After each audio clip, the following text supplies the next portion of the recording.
Hey, yo, what up, y'all? Tight shirt, Terry Warfield. I hope you're having a good day so far. It's a beautiful day. I'm out here at the beach. Actually, it's been storming all freaking day, and of course, now it's all nice and everything. But anyways, I hope you're having a good day so far. If this is your first time here, yo, a fat welcome to you. And if you're part of the fam, you're part of the squad, you came back, do me a favor. Drop a hashtag fam down below, and you can give me a hug while you at it. I'm here with open arms, okay? I'm so glad to see your face. Now, I'm gonna be honest. I feel like on this channel, I talk about a whole lot of expensive crap. I'm getting bit by everything known to freaking man out here. I talk about a lot of expensive crap, cameras, lenses, drones, all that stuff, but I don't pay enough attention to the people who are just starting out. I think that's important. So in this video, we're gonna take it back to the basics. Terry Warfield is gonna take it back to the freaking basics, and we're gonna talk about what the hell is shutter speed, what is aperture, ooh, I'm getting real hot, and what is ISO, and how do those things affect your photos and your videos. So y'all ready to do some learning today at the beach? I'm ready. Let's do it.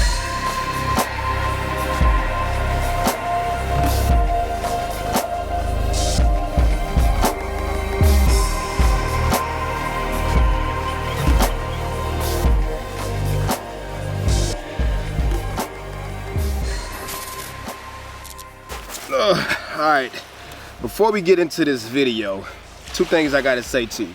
Number one, the principles we're about to talk about, yo, they work on any freaking camera you have. So it don't matter if it's your phone, your drone, your camera, all of these principles are the same no matter what you pick up. Second thing is, unfortunately, you're gonna need to take off the training wheels. You're gonna need to put on your big boy and your big girl pants and put the camera in the freaking manual mode.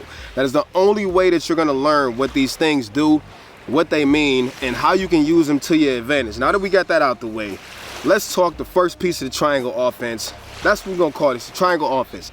Let's talk the first piece, and that's shutter speed. Oh my God, these bugs are eating me up. Shutter speed. Now Terry, what on earth is shutter speed? Okay, I want you to think about this like your eyes and your brain, the lens of your camera and the sensor. That's how we're gonna draw that parallel, right? And every time you blink, think about that like the shutter. So every camera, when you press that button on the front of it to take a picture, a mechanical shutter, or on some of the newer cameras, a digital shutter, a mechanical shutter opens and closes, and when it opens and closes, it exposes, in that time that it's open, whatever's in front of you. Now, shutter speed controls how fast you blink, or how fast that shutter opens and closes. So this does two things. The first thing it does is it controls the amount of light coming into the camera. The second thing it does is it controls the amount of motion blur. So we're gonna be using this eye analogy for this whole thing. So let's talk about the light gathering ability, right? If you look at your camera screen, it looks to be a fraction, and I think I'm saying this correctly. My math is always messed up. The smaller the fraction, the faster the shutter speed, or the faster your eyes blink. The larger that fraction, the slower the shutter speed. So let's take a number like 1/500th of a second. That means from the time you press that button to the time that shutter opens and closes, that takes 1/500th of a second. Now, when you have a faster shutter speed or a smaller fraction, what happens is, because that interval in which your big old head with the brain inside it is exposed, or the camera sensor is exposed, is so small that it does not allow a lot of light to come in. The higher your shutter number, the darker the image, because there's not gonna be a lot of light coming into the camera. Now conversely, if you have the larger fraction, such as like 1/5 of a second, then if you think about it, if you blink much slower and leave your eyes open longer, what does that do? That allows more light to come into the sensor, or your big old head, which gives us more light or brighter image. Now, for video cameras, this works a little bit different, because video cameras have to take multiple frames in 1 second to create a frame of video. So that's called like the frames per second. However, you can still control how fast those individual frames take. So we'll get into that, the whole details and specificities of that in a different video. But the second thing it does, stop it, is control the amount of motion blur. Let me crank my ISO a little bit so y'all gonna find out what that's all about. Second thing it does is control the amount of motion blur. Now I also want you to think about this using your eyes. If you blink real fast, that interval is so small that if something moves in that small amount of time, it doesn't really translate to the camera or your brain, because the interval of time was so small. So with a faster shutter speed, we could do things like freeze motion. So if you're shooting kids or animals and they're fast moving or sports, you want to use a higher shutter speed because it captures a much smaller window of time, which doesn't allow a lot of motion blur. Now, conversely, let's say we wanted to do something like it's silky smooth water. So we want all of this motion to be translated to our camera sensor. We will use a slower shutter value because that will allow more time for our eyes to be open, which allows more motion. So everything that's happening in front of us, because our eyes are open so much longer, it allows all of that motion to be recorded to our big old heads or our brains or the camera sensor. So shutter speed does one of two things. It controls the amount of light and it controls the amount of motion blur. You want a crispier shot, you use a faster shutter speed. You want more motion blur in there, you use a slower shutter speed. Now let's go on and talk about the other two pieces of the triangle offense. Let's get it.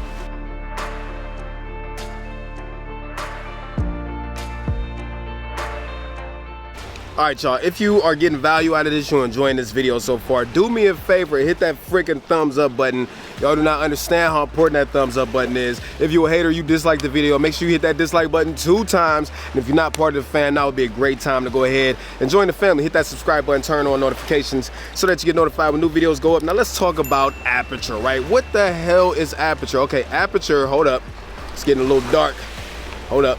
Okay, Aperture is the little diaphragm inside of your camera lens. So if you turn your lens around, you can actually see there's a hole in there and it looks like it has blades. Well, those are blades and they open and close depending on how you set it. Now, what does Aperture do? Aperture also controls the amount of light coming into the camera. So you want to use that in conjunction with shutter speed to fine tune how much light you have coming in, but also Aperture affects depth of field. So apertures are kind of weird because, hold up, my bag is in the water. Wait, that was no good. Apertures are kind of weird because they kind of work backwards. Without getting into the whole technicality of all of that crap, just know this, okay? Apertures are expressed in F values or T values. For regular lenses, they're expressed in F values. For cinema lenses, they're expressed in T values. And the long and short of it, right, the higher the number, the smaller the hole in the back of your lens when you take a picture.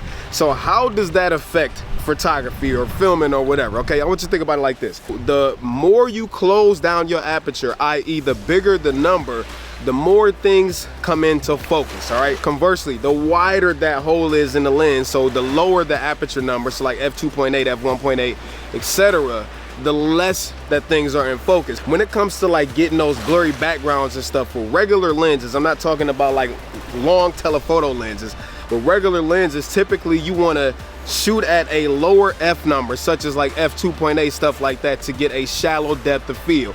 And what that means is whatever's in front of the camera is in focus and everything else is out of focus. Now, if you want more depth of field, what do? You stop down your aperture. So you increase that number, which in turn closes your aperture down, which brings more things into focus. Now, here's how else that it affects your photo and video. The bigger that hole is, the more light it is allowing to come into your camera sensor. The higher the number, the less light comes into the camera because that hole is getting smaller and smaller, but it is also bringing more things into focus. Now, of course, there's ways you can get a blurry background with like longer telephoto lenses. Like, that's a whole different video, which maybe I'll cover that in part 2. But what the aperture does, it either brings things into focus or pushes them out of focus, and it controls the amount of light also that enters your camera sensor. So let's talk about ISO, the worst of them all. Let's do it.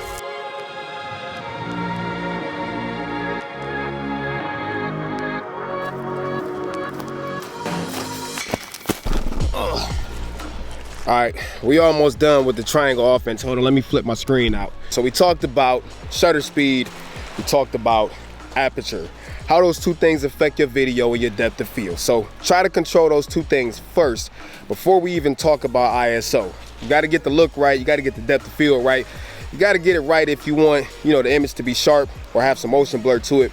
And once you do those two things, if the image is still not bright enough, then this is where we introduce the last piece of the triangle offense, ISO. Now, without getting too technical, all ISO does is boost the sensitivity of your sensor. I want you to think about ISO like a car speaker, right? You know how in the car, if the favorite song comes on, you know, you'd be like, oh, turn that up to make it louder.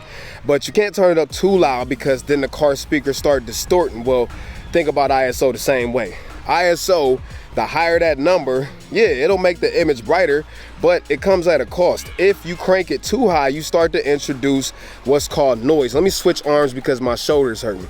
You introduce what's called noise into your photo or your video. Now, noise looks like that grainy crap, right? And it doesn't look good, and it also degrades your image quality, your dynamic range, and stuff like that. So use ISO if you need to make your image brighter and you can't add in any additional light, and you already got your shutter and your aperture dialed in, then use ISO to brighten the image. But just be aware that the higher or louder that you crank it, the crappier your video or your photo is gonna look. Now, some cameras are much better at high ISO, like the A7S III. Whoo, getting out again. A7S III can handle some crazy high ISO values, but the A7S III is not your typical run-of-the-mill camera.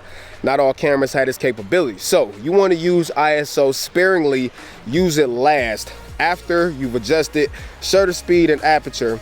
And if you know you can't add in any more light, then you start to increase your ISO. But just be mindful that the higher you crank it, the crappier your image is going to get. Now, I want you to keep your camera in manual and get some practice in. Go out there, start adjusting your shutter, start adjusting your aperture, start playing with the ISO, and see how these different things affect your photo and your video. I promise you, this is the only way that you will learn how all of these different pieces of the triangle offense affect things. And once you do it enough, it'll become second nature to a point where you ain't even got to think about it. So anyways, I'm getting hot, I'm getting ate up. I hope this video was helpful. If it was, be sure to let me know in the comments. And also, y'all always telling me how, Terry, you need more subscribers. But did you share this video? Did you share it to a friend or a photography group or anything like that? Come on now. Do your part, help your boy out, man. I'm trying to get this channel out there. But anyways, like I said, I hope this video was helpful. I will do more of these, expect more tutorials coming. Until next time, I'm out of here. Peace and chicken grease, Terry Warfield. Peace.